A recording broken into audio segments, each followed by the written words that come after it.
morning, everybody, and thank you for joining us for today's webinar.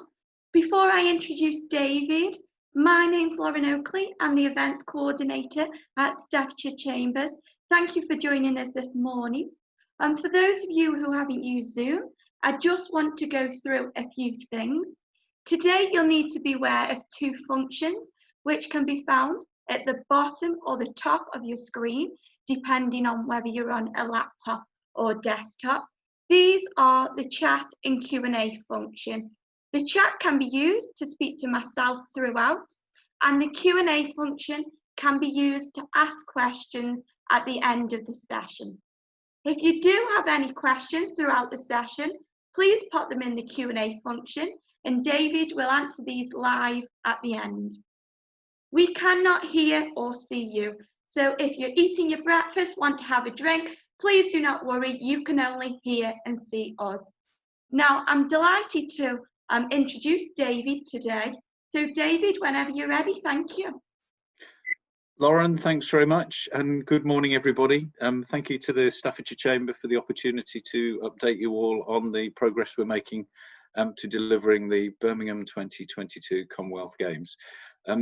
I've got quite a bit to get through this morning, so if you bear with me, I will take you through the following. So I'm going to give you an update on the Games overall, what they are, talk more specifically about how the procurement for the Games will work, give you a bit of a status update on where the organising committee has got to at this point in the journey, and then a little bit more specific detail on upcoming procurement packages, and then finish off with something that many of you will be familiar with if you deal with government contracting at all, but just a few sort of tips for how to work with us as a government procurement body.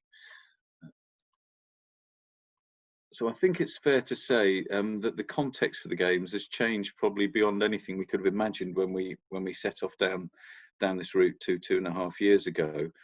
It was always the case that the Games offer a significant opportunity for a region that hosts them. That opportunity is magnified beyond anything we could have expected by the COVID crisis. And the opportunities clearly relate to the direct procurement that the Games and the organising committee and its partners will do in the coming years. There are clear recruitment opportunities. Our workforce will double this year, and over the next 2 years will increase 10 times versus where we are at the current time. Real opportunity, if you think about sort of the isolation that many of us have been feeling over the last few weeks, to bring the community and the region back together. We hope by 2022 in real sort of direct face-to-face contact. We have significant ambitions in terms of the profile of the region and the city arising out of the Games. The Games are always intended to be a catalyst for transformation more broadly than the Games themselves. We've just appointed a new legacy director in order to sort of coordinate all of the brilliant activities that have been kicked off already in the legacy space. But clearly these kind of events, with the amount of public funding they get, have real obligations to provide legacy for the communities that host them. So just a few sort of high-level figures. I'm not going to read them all out, so I'll leave you a little bit of time to read them yourselves. But what is the Games? There are 71 Commonwealth nations, and the Games is an 11-day sporting and cultural festival with broadly 6,500 visitors who will participate in the Games either as athletes or officials. In terms of the reach of the Games, there are 2.4 billion citizens in Commonwealth countries across the world. We expect to have 1 million tickets on sale for the various events at the Games. It's been very instructive to me as I took on the ticketing role within the organising committee about how many new friends I appeared to have on LinkedIn and other social media networks. In addition to the OC workforce, we expect there to be approximately 40,000 Games time roles, be that volunteering or other roles in the supply chain that go to deliver the Games. One of the important things about the Birmingham Games, for those of you that follow the history of the award to Birmingham, was that initially these games were awarded to Durban in South Africa, who unfortunately had to pull out, which meant Birmingham took the games at relatively short notice. You normally have a kind of 6 to 7 year cycle lead into these games. Birmingham took it on with just over 4 years, and the reason that it was able to do that is because most of the venues were already built, which makes it a much lower risk delivery than other games of these nature you will have seen before. In my role, you would imagine that I often get asked about how much is it all going to cost, and you know, the published numbers, £778 million for the games, which was published last year. But more importantly, you know, who's paying for it, and the stats there are very important. That effectively the region is funding 25% of the cost of the games, with central government funding 75%. We are clearly looking, as part of the Games partnership, to deliver significant boost to the regional economy out of the Games, and the number there of £1 billion is based on the historical analysis of the Gold Coast Games recently in Australia. I'll come back in later slides to how much procurement activity the organising committee will be doing as part of the Games. These were the missions that we set at the very start of the Birmingham 2022 journey. Interestingly, now in the light of COVID, they look almost prescient. So, what will the Games do if it achieves all of its objectives? Bring people together, improve health and well-being, help the region to grow and succeed. You know, all of those three are at the very heart of the recovery plans for COVID in the region. We are working very closely with Combined Authority and City Council to ensure that those economic recovery plans, which you will have seen, and Andy Street went to central government with his asks recently. We are very aligned to the plans of local political authorities in order to ensure that the Games activity is best aligned to support the growth plans for the region as we come out of COVID. We always wanted to be a catalyst for change, and I think there's some really exciting things already going on in that space in connection with the Games, and clearly the opportunity to put the region on the map and give it profile globally is one that we should not miss as part of the activities. So what is the Games? From a sporting perspective, there are 19 sports, including 8 parasports. Slightly differently to other multi-sports events, the para programme in the Commonwealth Games is actually integrated with the rest of the activities rather than being a separate event. The parasports are just indicated on the slide by a P, so you should be able to see all of those. And hopefully within all of those sports, something for everybody to get you interested and your families. Where are the sports going to be? Well, clearly there's a number of venues that are actually in or close to Birmingham. So the athletics will take place at the Alexander Stadium in Perry Bar in Birmingham. There is a refit or a construction project there, which will be the construction of a new stand. The artist's impression you see there has got a seating bowl all the way around. The ends will be temporary seating, so clearly big procurement activity to get that done. Arena Birmingham in the city centre. Edgbaston obviously is going to host the women's cricket activity. The NEC hosting several sports throughout the programme, and the arena hosting netball. Sutton Park is going to be the venue for the triathlon, and the University of Birmingham, as you can see, there's got hockey, but it is also hosting the squash competition. And then further afield within the region, very relevant for this call, of course, we're at Cannock Chase for the mountain biking.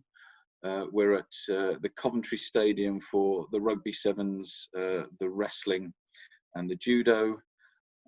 We are at the under construction Sandwell Aquatic Centre for swimming and diving, and obviously a major legacy programme there in Sandwell. and we're at Victoria Park in Leamington for the bowls. Outside the region, and obviously these decisions were taken at bid stage, we'll be using the Olympic Velo Park for the track cycling. Let's move on now to procurement. The organising committee is an arm's length body of government and is therefore subject to the public contract regulations. Any of you who work with government and public authorities will be familiar with those. We're obliged under the OJU rules to publish significant contracts. In addition to those rules, the organising committee has published a social values charter. We do score your responses as tenderers against our values in determining contract awards. Slightly uniquely in terms of most public procurement, we do also expect to have sponsorship conversations with our suppliers. Because whilst the games are publicly funded, we do have obligations to raise sponsorship to in part defray the cost of the public purse of hosting the games, and obviously our supplier partners have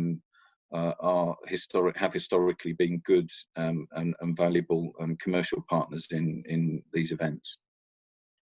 And of course, and we stress this to all of our procurement partners, our deadlines are immovable. So please don't negotiate on the dates with us. We have no flex. In addition to the organising committee, who I work for, we have other partners who've got significant procurement activity ongoing with the games. So our activities are the normal corporate procurement functions. We are a startup business, but we will grow. And we will need all the corporate support that you would expect for a typical business. We've got operational support at games time, a lot of temporary infrastructure, because whilst the venues exist, they will need to be, in our terminology, overlaid to ensure that they are appropriately configured for the games. A lot of technology spend. I'm sure you can imagine that, that these events do require an awful lot of coordination across venues to give the same sort of seamless look and feel from a technology perspective. Huge amount of marketing and comms activity, and then the sort of the rather unique procurements that we have around the opening and closing ceremonies and the medal ceremonies. Our partners at Birmingham City Council are doing the heavy lifting on the larger capital programmes. So there is clearly a huge redevelopment of the Perry Bar area, 1,400 new homes being built, and we will be the first tenant of that development. But clearly, the legacy is the housing project that will be delivered at Perry Bar, in almost regardless of the fact that the athletes will be the first tenants. And obviously, a new stand to be built at the Alexander Stadium. With ancillary facilities in the stand, and I think it was recently announced that Birmingham City University will be the first tenant of that stand post games, where it will host its PE and sports faculty. Our partners at Transport for West Midlands have got big transport infrastructure projects related to the games. So those are sprint bus networks around the city to improve spectator flow. But in addition to that, upgrades of key stations related to games activity, largely Perry Bar, Interchange and the University Station. And last but by no means least, Sandwell Metropolitan Borough Council are the lead contracting authority for the Aquatics Centre, which, as I say, is under construction at the current time.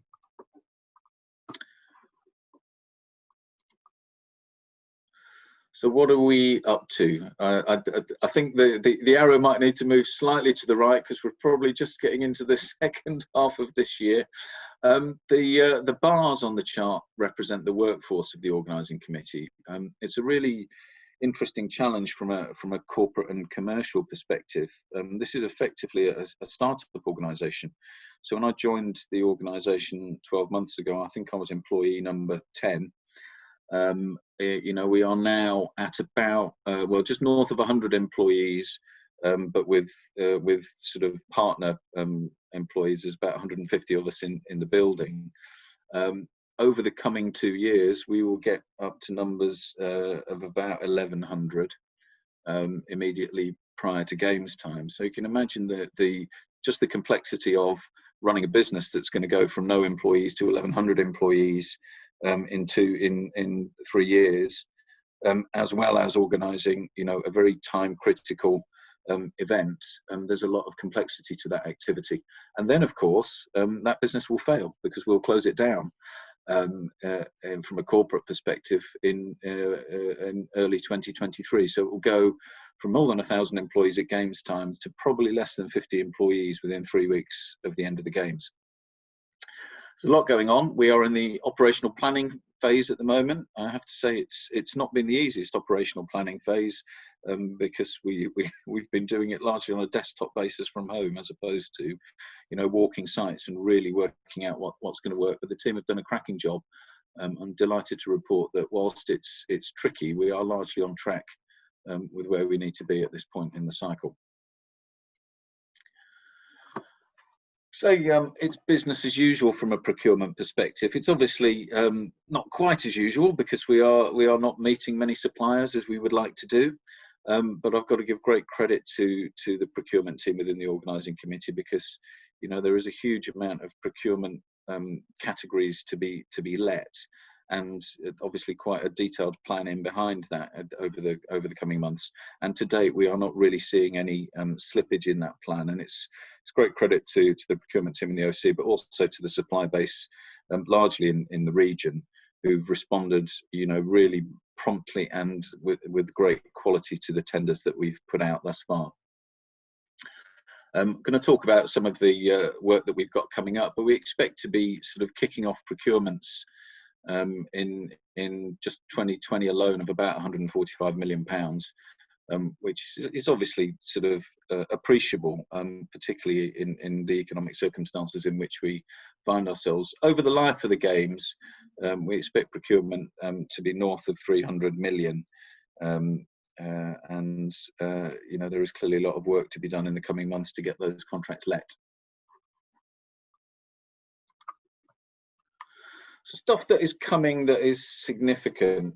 We are about to go to market with what we call venue overlay turnkey. So as I said earlier, whilst the venues are built, they will need an awful lot of overlaying from our perspective in order to turn them into Commonwealth Games venues, and there's some fairly hard services in that. So that's, you know, things like seating, additional seating, hard standing for compounds, etc., etc.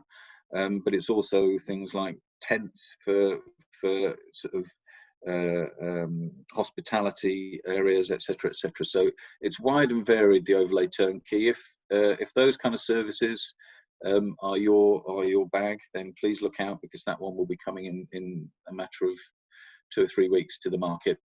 Private contract security, it's clearly a very significant procurement within any event such as this, and again coming to the market in early August. And then security equipment is to follow shortly. So what the pipeline looks like, you know, there are a number of larger projects. Effectively, the timeline talks about when the OC starts its internal deliberations, but you can see effectively we will be beginning our internal work on the vast bulk of the procurements during 2020. Some will come to the market in 2021, but you know, by the end of next year, we expect to have contracted with all of the principal Games suppliers, and then we'll be into a different phase, which will be the delivery phase and the contract management.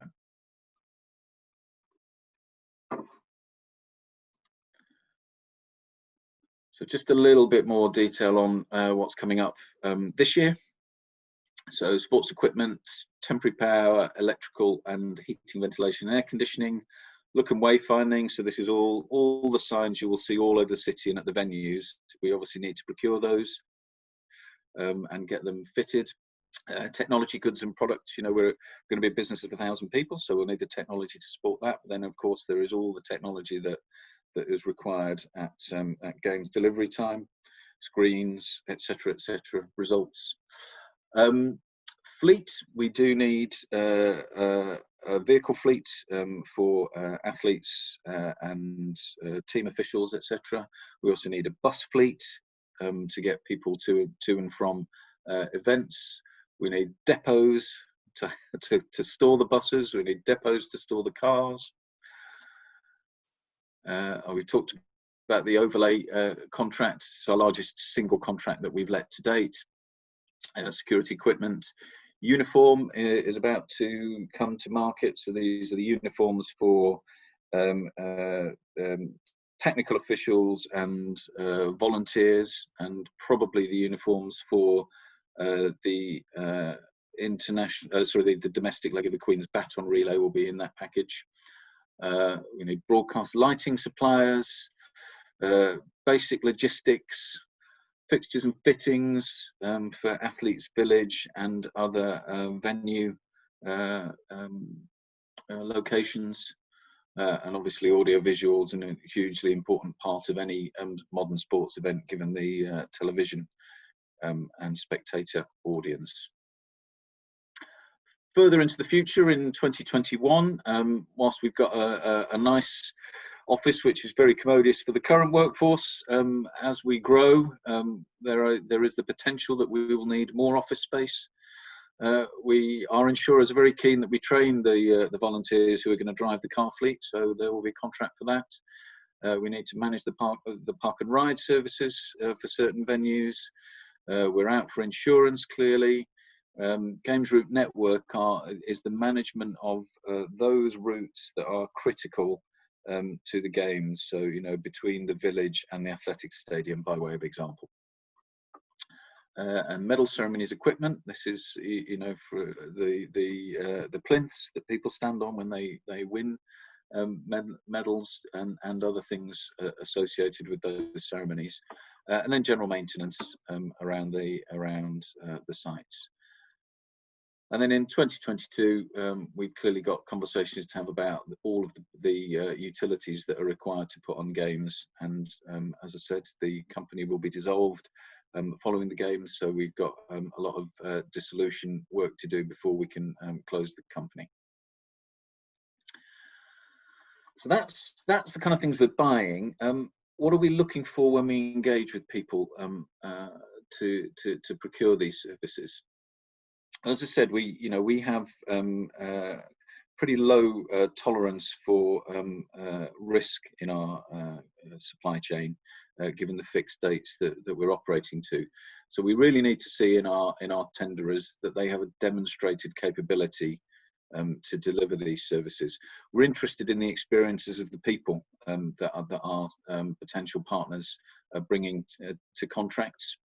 We're very interested in the supply chain, because a number of these contracts are complex and will involve subcontract relationships, and we are interested in understanding how that supply chain works for obvious sort of legal reasons, but in addition to the legal reasons, a huge number of social value opportunities within the supply chain, and we are keen to ensure that our suppliers deliver those.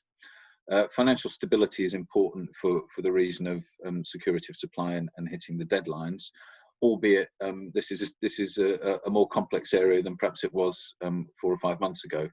And we are, as a part of government, we are very keen that our procurement activity supports businesses when through these difficult times.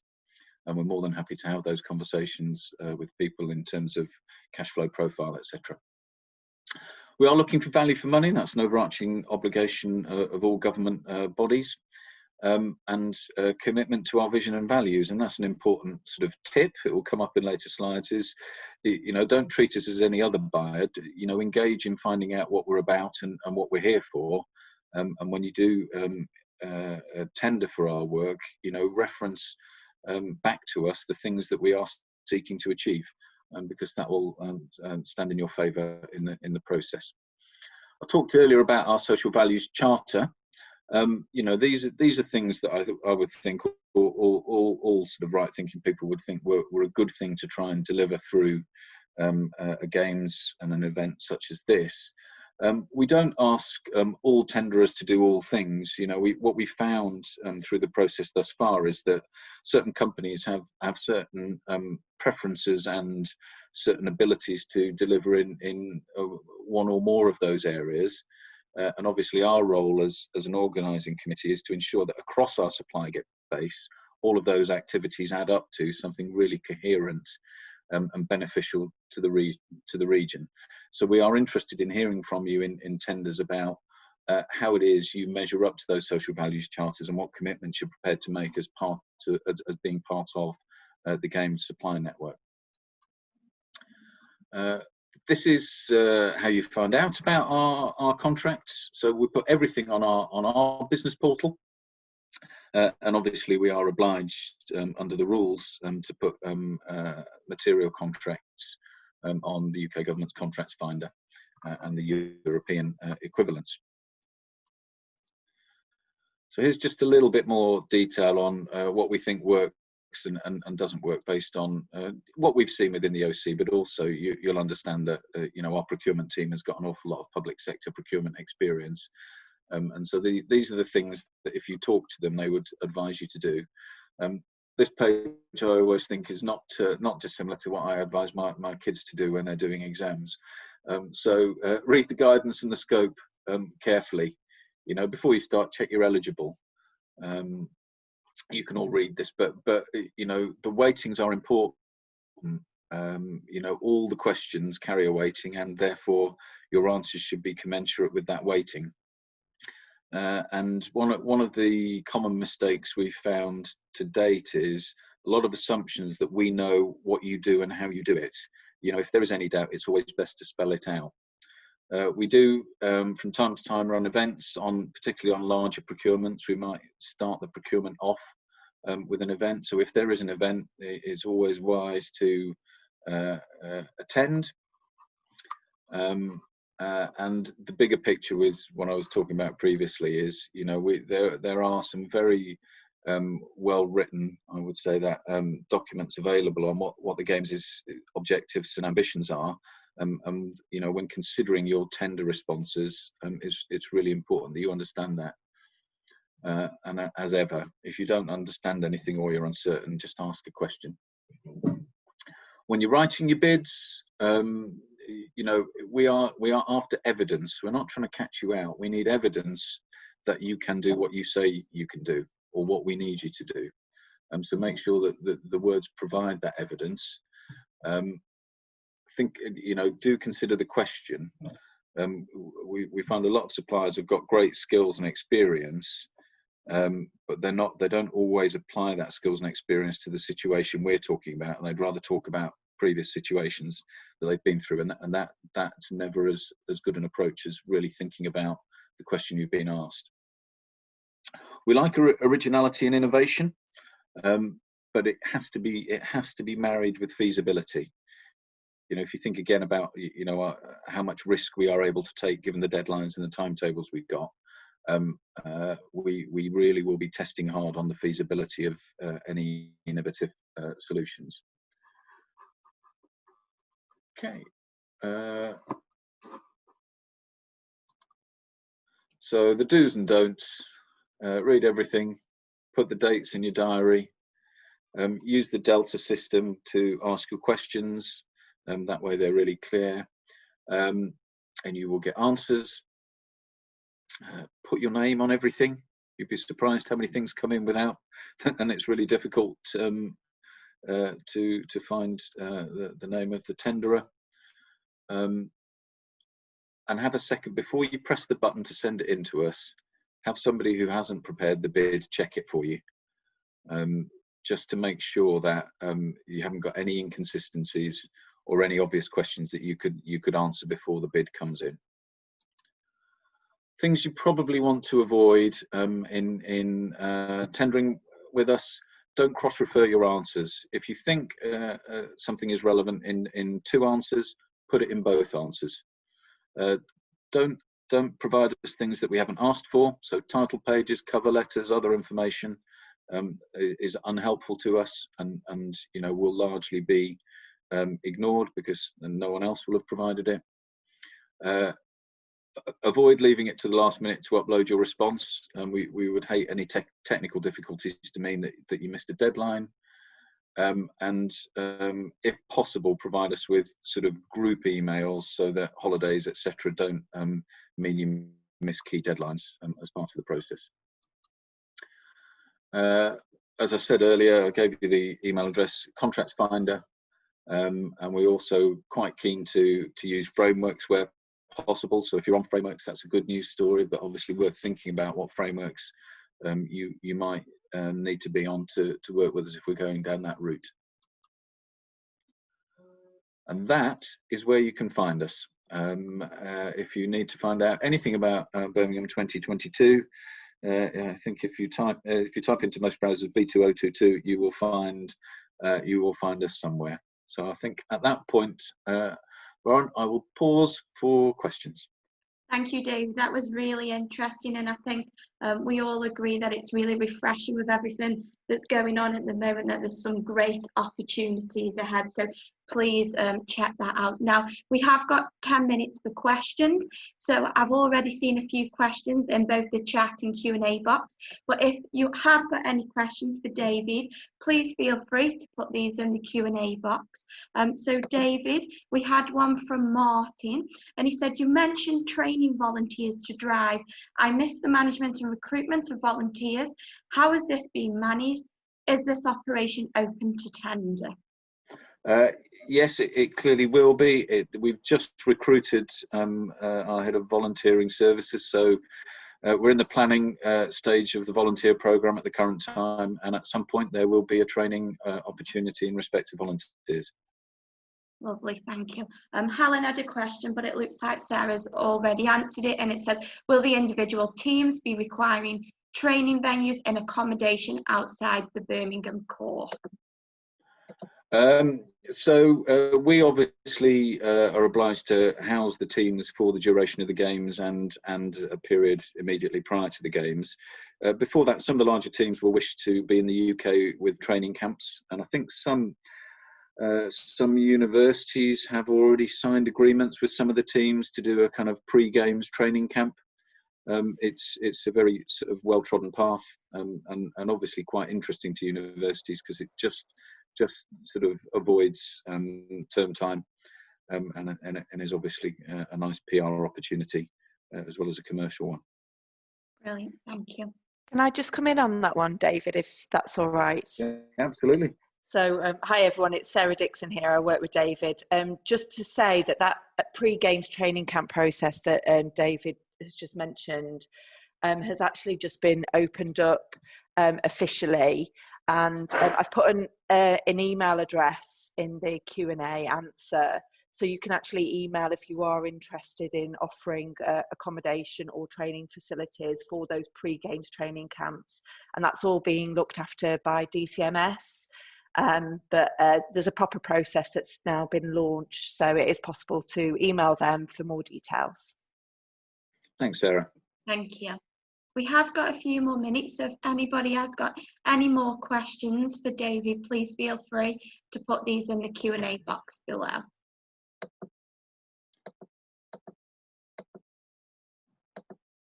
You might have answered everybody's questions already. Well, if that's the case, then that's great, and we can let everyone get on with their days. I might have a few closing comments. Yeah.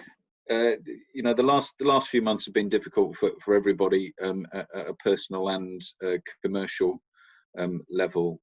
We are absolutely committed as part of the Games, you know, to keeping our investment rolling in the region, and we are really committed to putting on an event that in 2 years' time helps us to forget about what's happened more recently, and your support in doing that will be much appreciated, be that at a commercial level or just at a fan spectator level. You know, please join us for what should be a really memorable event for the region. Thank you. I'd like, on behalf of Staffordshire Chambers, to thank both David and Sarah for the delivery of today's webinar and the excellent opportunities that they're providing everybody with. It will be a really, really exciting project.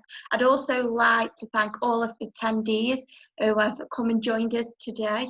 We greatly appreciate it, and we'd love to see you, hopefully when it's safe to do so, soon within the chamber. So thanks again to David and Sarah and for everybody who's attended today. I'd like to also reiterate that if you've missed the start of today's session or would like to watch it again, this can be found on the Chamber's website on our webinar library.